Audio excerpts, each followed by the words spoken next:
Ah, le Raspberry Pi, c'est vraiment un outil incroyable.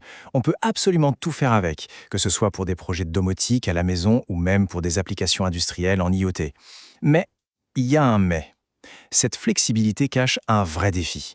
Comment on fait pour le gérer quand il n'est pas juste à côté, à portée de main? C'est exactement de ça qu'on va parler aujourd'hui. Voilà, le scénario catastrophe que beaucoup connaissent.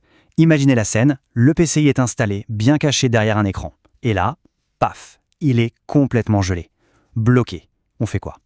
C'est le genre de situation ultra frustrante où une action toute simple, comme un redémarrage, se transforme en mission quasi impossible. C'est ce casse-tête qu'on va essayer de résoudre ensemble. Allez, on plonge dans le vif du sujet, parce qu'on va voir que l'accès à distance, ce n'est pas juste une question de confort, non, c'est une nécessité absolue. Et pourquoi c'est si essentiel? Eh bien la raison est toute simple. Les Raspberry Pi finissent souvent dans des endroits, disons, inaccessibles.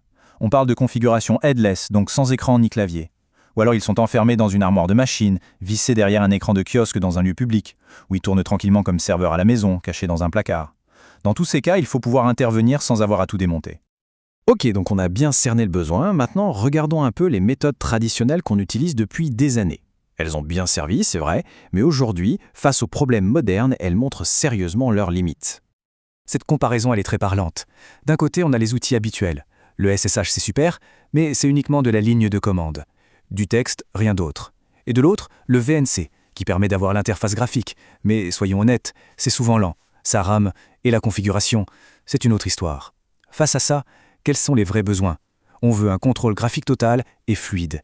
Une configuration qui prend 2 secondes. Et bien sûr, une sécurité intégrée et sans faille.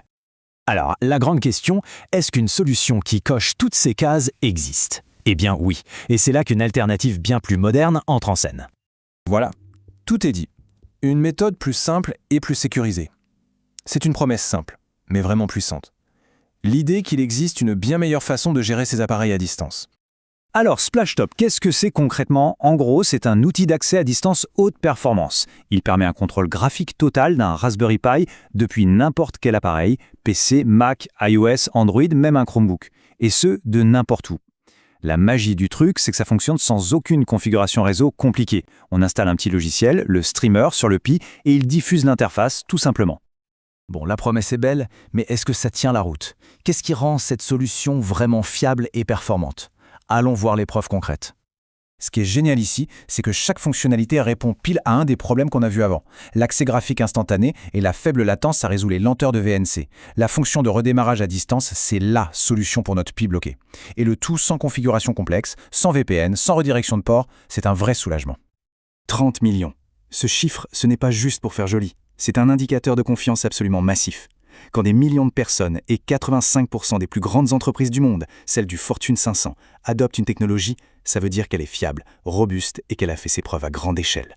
Et ce n'est pas juste une question de technologie, c'est une question d'impact. Ce témoignage du directeur informatique de GE le montre parfaitement. Quand le support IT gagne du temps, il peut mieux s'occuper des utilisateurs. C'est un gain d'efficacité concret. Bien sûr, qui dit accès à distance dit sécurité. C'est la question cruciale, le point sur lequel on ne peut faire absolument aucune concession. Et sur ce point, SplashTop met le paquet. On parle d'une protection sur plusieurs niveaux. Il y a le chiffrement AES 256 bits, c'est le même standard que les banques. Il y a l'authentification à 2 facteurs pour bien vérifier qui se connecte. Et en plus, c'est conforme aux normes les plus strictes comme SOC 2 ou le RGPD. Bref, tout est fait pour que les connexions soient blindées. Ok, tout ça c'est super. Mais alors, ça coûte combien? Passons à l'aspect pratique. Et la bonne nouvelle, c'est qu'il y a des options pour tous les besoins et tous les budgets. La structure est vraiment claire. Il y a un forfait solo pour un usage individuel, un forfait pro pour les petites équipes qui ont besoin de plus de fonctionnalités, et enfin, une offre Enterprise pour les grandes organisations avec des exigences de sécurité très poussées. C'est transparent et ça s'adapte. Alors, si ça semble intéressant, comment on fait pour se lancer? Concrètement, quelles sont les étapes? Et là, vous allez voir, c'est d'une simplicité déconcertante. 3 petites étapes. D'abord, on lance un essai gratuit pour tout tester.